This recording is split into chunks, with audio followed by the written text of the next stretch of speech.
आपण अत्यंत महत्त्वपूर्ण अपडेट पाहतो। हा व्हिडिओ आपण शेवटपर्यंत पाहा। कर्मचाऱ्यांना जुनी पेन्शन योजना लागू करण्याबाबत सुनावणी 24 जानेवारी 2026। नमस्कार मित्रांनो, चॅनलमध्ये आपले स्वागत आहे। तत्पूर्वी आपण नवीन असाल चॅनलला आता सबस्क्राईब करा, समोरील बेल आयकॉनला क्लिक करा। निश्चितच नवनवीन अपडेट अखिल तांबोळसर क्लासेस चॅनलमार्फत सतत आपल्याला पाहायला मिळतील। पाहूया सविस्तर। समोर आपण परिपत्रक सुद्धा पाहणार आहोत। हा व्हिडिओ आपण शेवटपर्यंत पाहा। 3 फेब्रुवारी 2026 रोजी शिक्षणाधिकारी कार्यालयात सुनावणीचे आयोजन।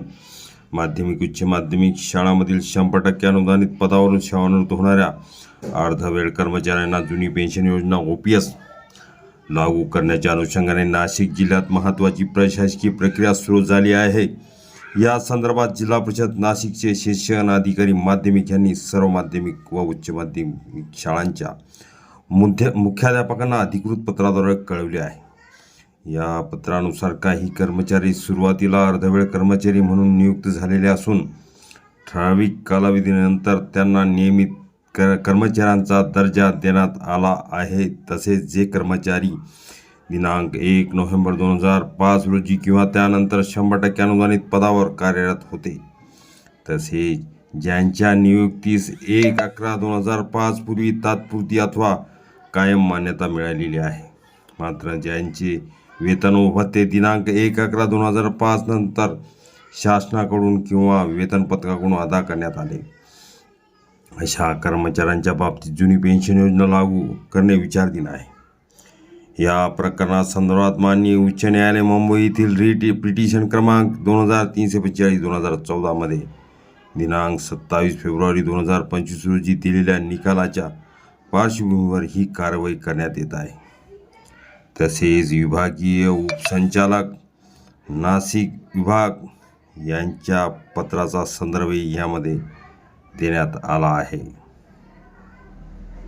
याच अनुषंगाने संबंधित कर्मचाऱ्यांची प्रकरणाची तपासणी व निर्णयासाठी दिनांक 3 फेब्रुवारी 2026 रोजी सकाळी 11 वाजता शिक्षणाधिकारी माध्यमिक जिल्हा परिषद नाशिक यांच्या दालनात सुनावणी आयोजित करण्यात आली आहे। या सुनावणीत सर्व संबंधित मुख्याध्यापकांनी प्रत्यक्ष उपस्थित राहणे बंधनकारक असून त्यांच्या शाळेत कार्यरत अथवा सेवानिवृत्त झालेले पात्र कर्मचारी असल्यास त्यांची सविस्तर माहिती व आवश्यक कागदपत्रे सोबत आणण्याचे निर्देश देण्यात आले आहेत।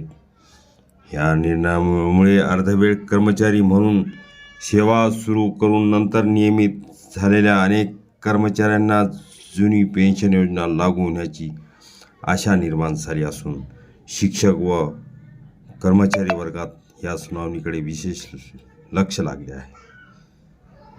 हा व्हिडिओ उपयोगी वाटल्यास लाईक शेअर आणि अखिल तांबोळसर क्लासेस चॅनलला लगेच सबस्क्राईब करा।